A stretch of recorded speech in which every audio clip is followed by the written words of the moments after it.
If you're Rani Hong, you know. You know, it takes a village. You know that.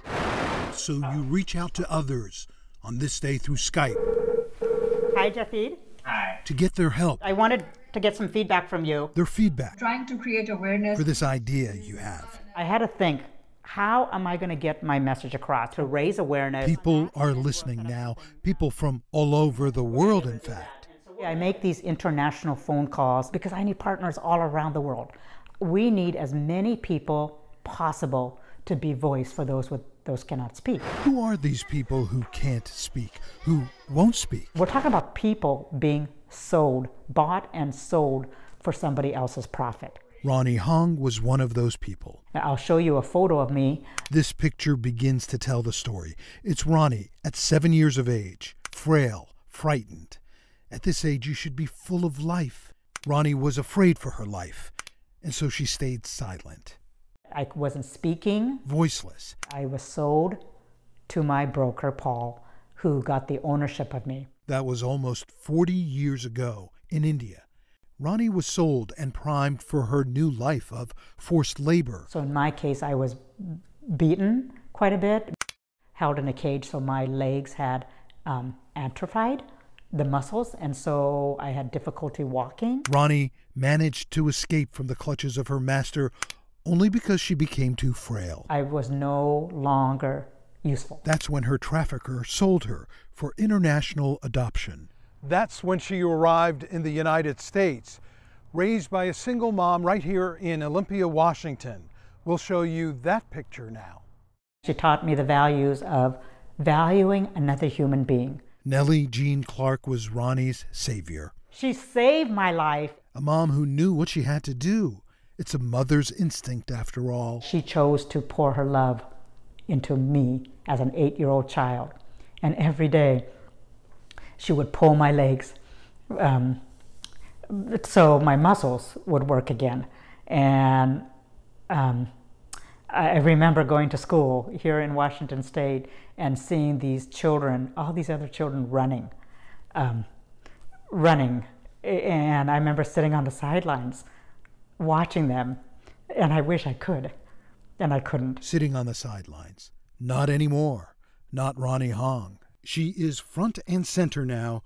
Consider this. Hi, welcome to New York City. We're right here in front of the United Nations General Assembly. In September, Rani was asked to share her story at the United Nations. Your story has captivated us all. So thank you so much for what you are doing, and we look forward to hearing your statement now. I tell my story because there are millions of other individuals, like the little girl I was, imprisoned, enslaved, silenced. I couldn't help but think about what she said to me once, about what her trafficker said to her often. And my traffickers were saying, you might as well shut up. You are not, nobody's listening to you. Nobody will ever listen to you. That's what was told to me. Look at her now. We can change the lives of many victims. We're listening.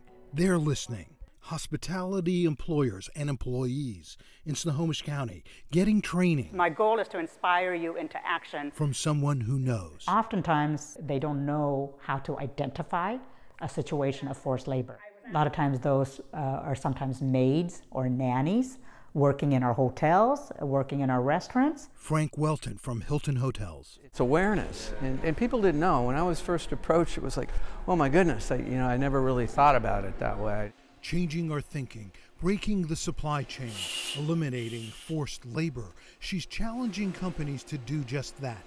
This company in Olympia is Diamond Technology Innovations. It has earned the Freedom Seal from Rani's foundation, the Trani Foundation. Tanya Jernigan. By providing that seal, the Freedom Seal, it assures consumers that that company is looking at their supply chains very carefully. What can we do in schools? Schools can do what Olympia High School is doing, thanks to Rani Hong's challenge. Okay, so we're going to talk about the slave-free zone, how we earned that designation. That slave-free designation begins with critical questions. Olympia High Principal Matt Grant. Well, our students in the student store are looking at what company are we going to buy from, and I think that they've decided they're going to scrutinize things a little bit more. Ronnie's son Andrew is a freshman. You proud of her? Yeah, I'm proud of her. As Ronnie's mom would have been proud of her. Would have been. And most wonderful mother who changed my life. You see, Nellie Jean, lost her battle with cancer when Rani was just 16 years old. Mom never got to see her daughter in action.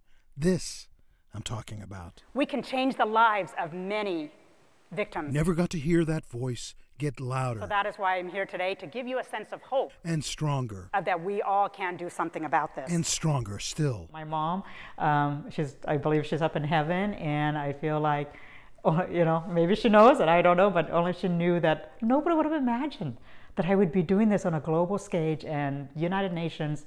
Nobody knew, but it was the love and the attention of that Nellie Jean Clark who brought me to who I am today. Who she is today is a determined woman raising awareness about human trafficking on a worldwide stage, a survivor speaking for those who can't. John Sharify. I'm forever grateful for her. King 5 News.